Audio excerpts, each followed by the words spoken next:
warmed up to 7. That's your backbone right now. That's 7 and sunny though. And that makes a difference. If it's 7 and cloudy, that's a damn cold day. If it's 7 and sunny, you know, parka coats are off. Just put fleece jackets, maybe. Bear skin in a Packer game, likely. All right, so we're not here to talk football. I'm still bitter about the Eagles beating the Vikes. I'm a Minnesota kid by birth, Wisconsinite by adoption. I've been to a lot of places. I've been to Tampa now twice. I've been a gracious host, so I appreciate actually all the time I've spent to get to know my friends in Florida. We're going to talk about pre-storm debris estimation. Okay? Like anything in life, when you make predictions, you have some science there, and you have some art. Okay? Now, this is not a situation. Minnesota prediction: 1 to 78 inches of snow. Okay? We may get screwed when we get the trace. All right? Now, I don't think it'll get 78 inches, but anytime a snowstorm can happen, social media, friends on Facebook get out and throw the real prediction map up there. Now, closer home, AccuWeather, September 4th. How can they go wrong with this image? This is based on real predictability. I don't know much about hurricanes. I've learned a lot about them. I'm actually doing some research over the last week, and they tend to have a northeasterly direction, right? All right, they just don't know where it's going. But they're right, it's going to go northeasterly, and it's going to take some path. And they're saying they're going wrong. There's going to be a 1 in 3 paths. Okay, it's the right, down the middle, and the left. All right, you get another day or two later, and you get like the National Hurricane Center. They're using their art, they're using their science to say, it looks like Florida's toast, especially Miami, right? For Hurricane Irma. All right, so that's the 6th of September. So prediction, art and science, it's all based on the best available science and data you had at the time. Now this time it was down, San Juan area. And then you can look the next day. The spaghetti models, I think they call them. Right. Okay, so it does look like spaghetti that you've thrown in the pot. It does kind of have some sort of symmetry to it, some predictability. But obviously, as scientists, we're using data to make a prediction. All right. You go out a day later even. More data, but it's actually closer to home where it's going to hit. And I know Andrew was actually over in England at the time. I remember getting little updates. Hey, Andrew, how was you going? And like, I don't know, maybe my house is toast now. In retrospect, I shared this story earlier. So maybe that would have been a good thing, because now you don't have to remodel your house.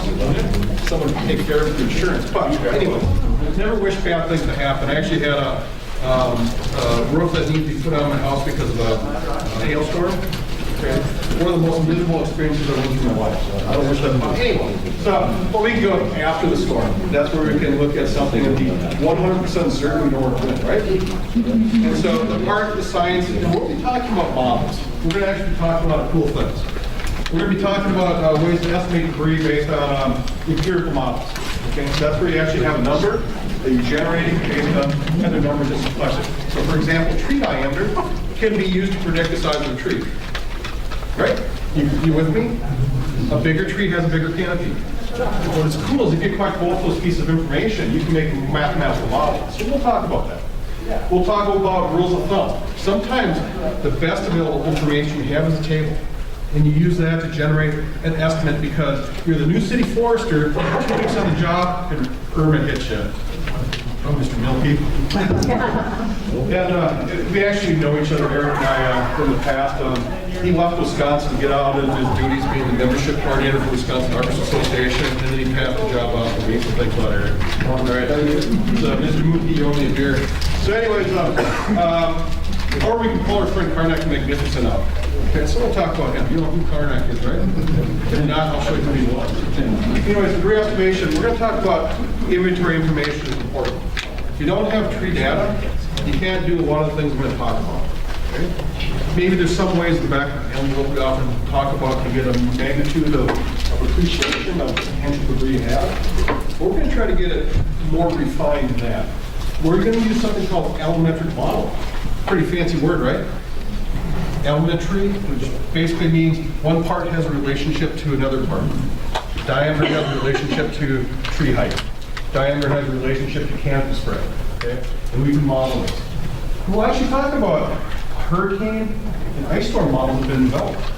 In Florida here, obviously for hurricanes, ice storms throughout the United States, where I had a data set of about 41 communities that actually had debris estimates that they collected. And then I had other parameters that I was able to pull in and develop some pretty good models. At least I think they're good.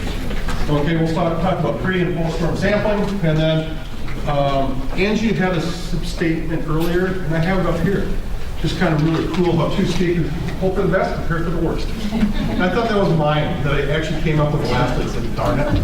Thanks a lot, Angie, for stealing my thunder. But nonetheless, you hope for the best, you prepare for the worst. Because if you prepare for the worst, you're only going to get better, right? All right. So, why do we do this stuff? Well, figuring out staging areas. Okay? How much square area do you need? You need 2 acres, 5 acres. You actually have the land, you have to steal someone else's because it's crisis mode. Actually, there are some stories that are really cool where city forestry friends of mine, they had just responded to debris, so they took over the state land without permission. Then later on, the state says, why did you dump your stuff there? Oh, that was my land? Okay. So they clean up afterwards. However, why do you need a certain area? Because you can only go so high. What's the maximum height you can really go before you can get spontaneous combustion in debris piles? Anybody know that answer? Don't go over 10 feet, because otherwise you get this. So that's why staging areas are important, but also knowing a little bit about respiration, heat development from plants that are basically starting the degradation process, and all of a sudden, boom, storm or debris pile starts on fire. Never a good thing. However, you do really take care of your debris pretty quickly here. All right. Then you need to figure out how many clouds of debris you have. And actually try to figure out how long you'll actually need to communicate that to people, to budget it. I also learned some really, I was going to say cool, but maybe unfortunate. I mean, you actually had contracts with contractors and they decided, yeah, we can't do it. We don't have enough people, and they weasel out the contract. They have to interview. Yeah. And it was basically, I don't know, did they have a clause to get out of it because they just felt like it? Yeah, I don't know, but figuring out budgeting for storms, maybe contingency if it becomes such a catastrophic event. Somehow have that planned for. Or technical expertise, all right? Now, anybody know where these apprentice trucks come from? Yeah, Wisconsin. Okay, I actually didn't know that until I was in early career and I was working. You're going to work with the apprentice truck today. I thought it was an apprentice. No, Donald Trump was going to be working with me. But no, the apprentice truck is just log loaders, and these were developed for actually getting logs out of the forest, but they're really handy for picking up brush too. And the talent that people have here, you could probably train someone in a half day and master it in about 2 weeks. Okay, but technical expertise. We're figuring out how many trucks. Ultimately, for both of those, do you have in-house capabilities, capacity? Do you need to actually get external contracts? Do you need to have mutual aid agreements? Having all the stuff in advance, figuring out how much you need to have based on how much potential debris is super important. As I pointed out, communicating with people, just to tell them the scope of work. I was talking with earlier about has Tampa recovered all the debris? Because now there's still a few parks. Okay, so what was that, 6 months later? So obviously that's not an uncommon event, but let people know. This is a catastrophic event, and based on our past information, it's going to take us 4 months to recover. Okay, so there may be brush in front of your house for 2 weeks, 2 months. We're sorry, we're going to respond as quickly as possible, and because you're on a tertiary street, it's going to be later rather than sooner. Okay? Just because of the dynamics of the recovering community. So, Harnack, Johnny Carson, remember him? As a young lad, he grew up in, and he had always that bit where you could ask Johnny some sort of, give him the answer, and he'd give you the question. So like 78 cubic feet of biomass of a greenhouse tree. Johnny would say the volume of a tree per acre. Okay. And so, yeah, this works really well. It actually works better when I talk about cost counting trees. Okay, it's apparently biomass. Carnac was a funker. But actually what we're getting at here is a best educated guess based on your knowledge. Okay? Sometimes that's not a bad thing. And I think Dudley Hartle is here. Yeah. Hey, Dudley. Dudley's fantastic because he's had so much experience out in the field where you could probably look at a town and look at the potential debris and have an estimate. That's going to be 1.2 billion cubic yards. Okay. No, not going to happen. Well, built you up. And then, okay. So, well, this is actually Dudley's table. Okay. The best I had was actually metric equivalent that I brought back to English. Okay. So it's kind of like making sausage out of a pig. It's hard to make a pig back out of the sausage. So, it's true. But the thing here is they give you a pretty good idea. It's basically a volume table of debris based on diameter. Okay. And to get to this, I'm not quite sure how you developed this. It was probably based on, I saw a tree of this size and it took so many trucks to fill up and we figured out debris, right? Some of that, some came from the formula. Formulas, okay, and we're actually going to be going there. So, here's one. I actually worked with this wonderful person, Neelish. He actually did his forestry work at the University of Florida. He's now our bionutrition macerationist. When he was down here, they figured out how much debris basically was in the tree. That's not where they're getting at. They're here more on biomass and weight. Okay, so biomass and actually carbon credits and things like that is why they're doing this work. And so you can use this model. Oh, by the way, it's 3 o'clock in the afternoon. You had your snack. It is nap time. I just nap. All right. My job is to keep you vertical. The math is not complicated. So you're figuring out biomass in kilograms. Got that? Okay. Diameter. That okay? This little thing that says 2.321, do you remember that X, Y on a calculator? Or on a keyboard, the number 6. Above the number 6 is a caret. Okay? That's all you need to know to do these power functions. So you put in this number diameter, and in your Excel spreadsheet, you hit Shift 6, which gives you the caret. You then put 2.321, and that raises it to that power. So if the number was 2, and you put in your X, Y, 2 raised to 2, what would you get?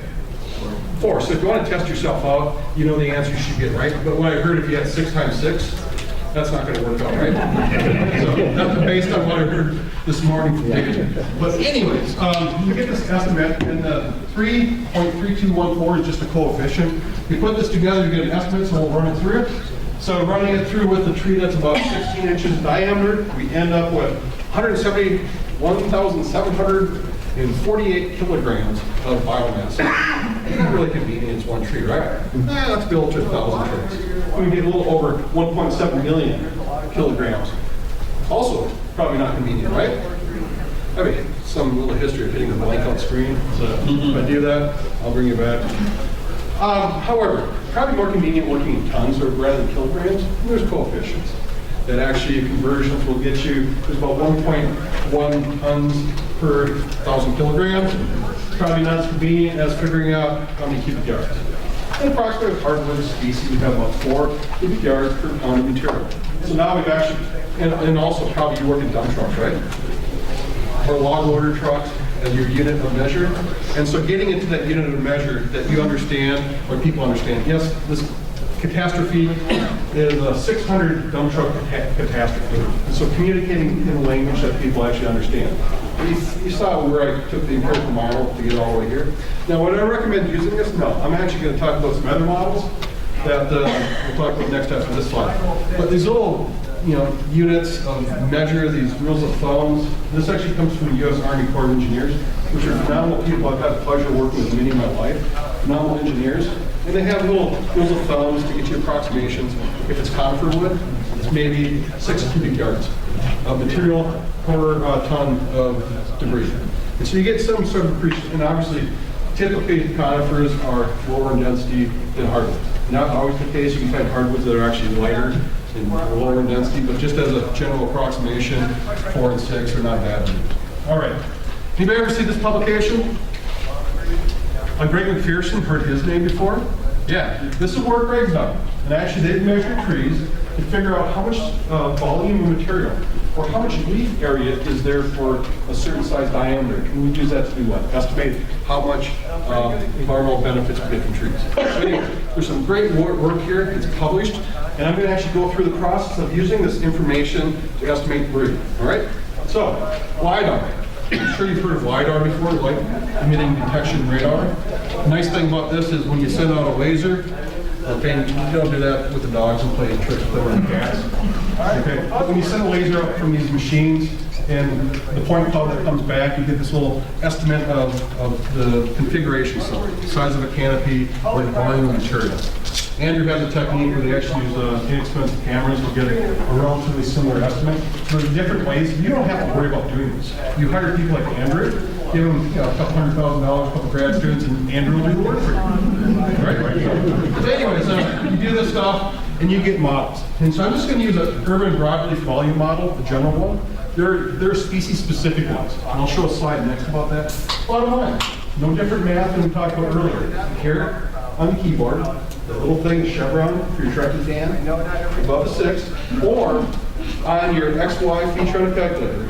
Okay, so you pump in diameter, raise it to that power, multiply by the coefficient. And this particular model actually has a height variable in it also, which actually will give you a little bit of estimate, because if you don't have height. Now, how do you actually measure height of trees when you do a tree inventory?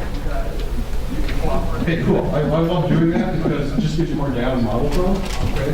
But if it takes a little more time to do tree height, if you just have diameter, your models also. They'll give you a little under prediction, okay? And when I work with this, it's about 10% under prediction. Anyways, let's put a 15.8 tree. This is a tree on our campus. Run through the model. He's 13.4 meters in height. And these models actually are metric models. So don't do the Hubble telescope error. And I actually did this when I was doing some pre-modeling last week. I'm thinking this number does not look right. It's just way off. And I start looking and I'm putting English units into my model. Are you familiar when I say the Hubble telescope error? Okay, when they set the Hubble telescope up, they had a conversion error. Someone forgot to convert from English to metric. So they set the Hubble up with bad lenses, okay? Which is easy to correct, you know, get some engineers out there, figure out where you screwed up, and then put some corrective lenses on the Hubble. So that's why they did a spacewalk, you know. There's a multi-million-dollar error because of a conversion issue. Okay, so fortunately I corrected this before I sent my degree estimates to Florida. Okay, so anyways, this one tree would have about 1.5 cubic meters. Not as convenient as cubic yards because we like to work with English units here still. Conversion factor is quite simple. You know, there's 1.30795 cubic yards to 1 cubic meter. And if you forget this, all you have to do is Google 1 meter, 1 cubic yard, and it'll pop up several calculators like it's good these days. So this is a model that will show you a lot of different tree species, just to give you an idea. It's a power function, so it becomes exponential as trees get bigger. It's a function of a power function, okay? Volume of the trees in meters, and I put blue cubic yards, red inches, just to give you an idea of the different species, okay? You can easily put this stuff into an Excel spreadsheet with your inventory. I did that for our campus population, which I'll talk about. The other thing about modeling is you always have to think about the model as a good fit. And typically, allometric models are phenomenal. Okay, actually, the knowledge of this goes back to Italy hundreds of years ago, where there was artists that actually figured this out. I think it was Da Vinci that figured out the allometric relationships between tree parts above ground and other tree parts like diameter. Okay, so the allometric relationships are strong and been known about for a long period of time.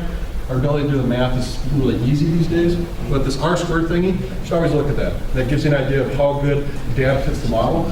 So I can give you an idea, okay? I got this pen, all the dots are on this pen, this line, which represents a mathematical model. Theoretically, the R-squared would be 1. That's a perfect fit. So we've got a fit of 0.99, 0.98, 0.9. It's a pretty good fit.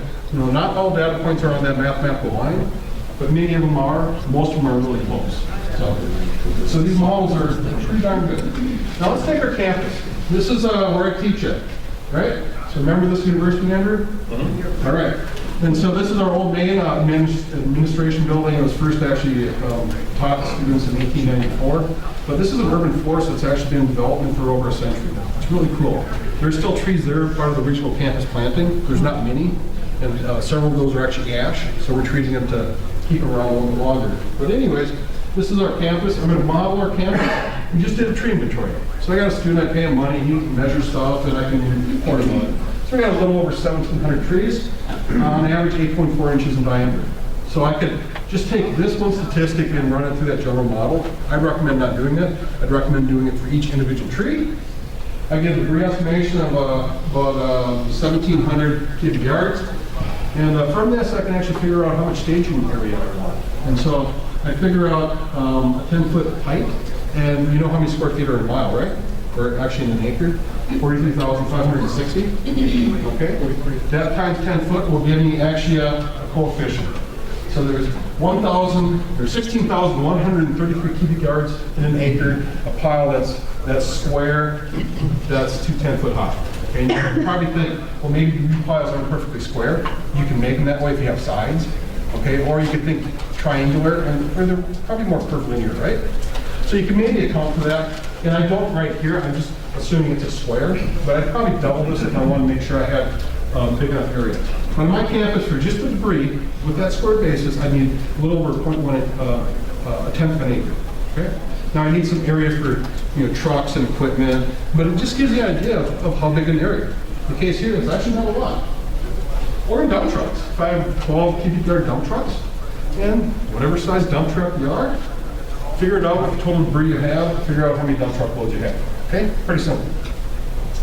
Well, fortunately, we had a storm that came through last summer because I get to go out with a camera to take pictures of why trees fail. That was cool. So anyways, you get storms here, like this case it was 60 mile per hour, 60 mile plus per hour windstorm, downburst, straight line wind hits the ground and goes upward. Okay, and usually go in some sort of direction. And there was 3 inches of rain beforehand, so the ground was saturated. Enough where kids can kayak down the streets. That's always fun when you're a kid, right? You can get it tobogganing down ice storm hills, or kayaking down the streets when they're flooded. Parents in the water basin don't like that. This is what our campus looked like. Not every tree went down. So I give you the worst case of all the biomass in our urban forest. If it came down in an F5 tornado, so like a Joplin, Missouri, and I think most every tree came down in Joplin, it gives you an idea of the scope of the problem. In the case here, we didn't have every tree come down. Some of the trees that came down were actually trees I used to use for tree risk assessment. I say used to, because why? They went down in the storm. And what was really kind of gratifying was the spring before, and I told some students, well, if this tree fails, it's probably going to go in this direction to take out Dr. Kane and Dr. Kozer. Okay, fortunately they weren't on campus that day. But anyways, okay, thanks for playing along. But I said the tree should fail in this direction, given some things I know about storms in the summertime, and magically the storm winds came from that nice direction. I got lucky because the trees went almost to the azimuth that I suggested.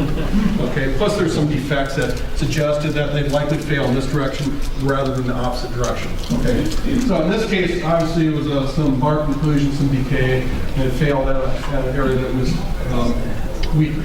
By the way, that tree was like that ever since I was on campus in 2003.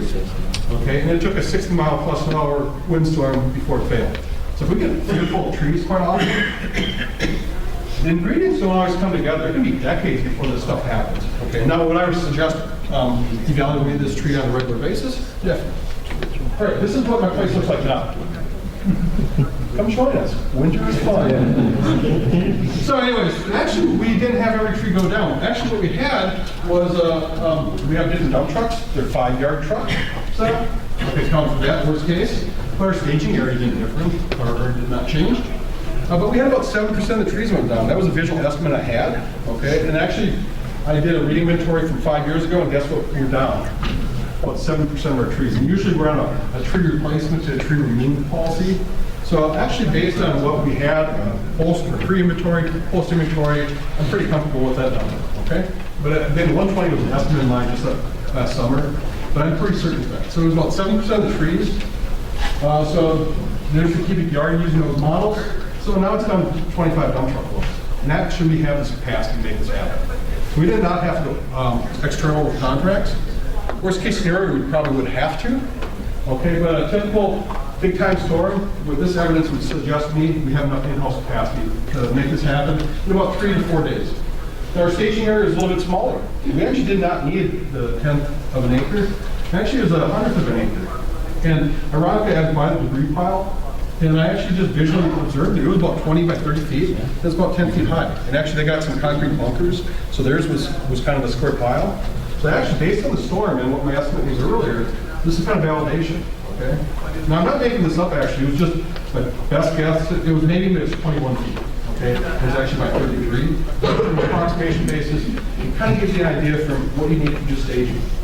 There's other models out here. If you get a chance to see the globe alumni tree, which is pretty cool. These are coefficients from throughout the world from different species. A few other things we'll get into. In Florida, you've got debris estimation models that Francisco put together. 100 feet are kind of cool, putting them on a per mile basis better. Okay, and you can actually consult with this paper and publish in Harvard and Forestry. Idea of windstorms and canopy loss in the communities. And so you can see some of the worst hurricanes you had. The entire urban forest was not taken out. You had like 35, 40%, okay? I don't know what Irma was, but what's really nice, and you know one of the, just Google FOR118, it's an EDIS publication, and this will come up. But what's nice about the storm, actually there's some variables in here that you can bother with. I'm not going to get into the nuts and bolts, of all the coefficients because I got a couple minutes on the left. And what's kind of neat about this is if you look at one model of percent urban cover, as urban cover or developed area increases, what happens to debris? Wow, it decreases. So you know models like this actually, when you do coefficients like that, they must be pretty good, right? All right, so it's actually not too bad a model. Also, some things that we're learning from this and other studies is trees need buddy. Okay, trees are clustered together there a little differently, so they don't have wide canopies. And you can actually get a tree that looks like a big canopy, but with 5 trees. So trees need a buddy. Think about that concept. All right, so there's other stuff on these hurricanes you can look at. Just briefly get into ice storms and all that. Ice storms are really cool because they break things, they can model it. Okay, but one thing that we actually learned, this is work I did with Doug, okay? One thing we actually learned from this work was if you knew how much ice loading you had, the loading factor, and how much area you have, whether it's a square area of a town or street miles, you could actually predict the amount of debris. Now, I would not predict this actually for an individual town. I'd be concerned because one town may not have as many trees as another. I was hoping canopy would be significant. I actually have students right now, as we're speaking, working on that question to get better resolution. This was a NL, the National Land Classification Database. We need a resolution. I'm trying to get better resolution because I think canopy cover would be a good parameter in the models. Bottom line is we can actually estimate how much debris there is in the ground by just plugging in your debris and then figuring out some cool things like what if you had different ice thicknesses. So this is actually just modeled for the average town in our studies. And so now you've got some approximation, not only mean plus minus with a 95-degree confidence. So you got a range. Yeah, a range is if you got a 1-inch storm, yeah, 75,000 cubic yards to 275,000 cubic yards. Yeah, it's a factor of maybe 3. But at least you've got some sort of magnitude rather than saying, abnormal feel like I get Carnaco. Got it? So I'm going to actually end there. I've got maybe 2 slides. They've taken 3 minutes, and I don't want to cut into someone else's time. But thank you for staying vertical with the math, the re-estimation. If you've got questions, just talk to me afterwards, and I can actually put you in line of where you get some cool models like this. All right, thank you very much.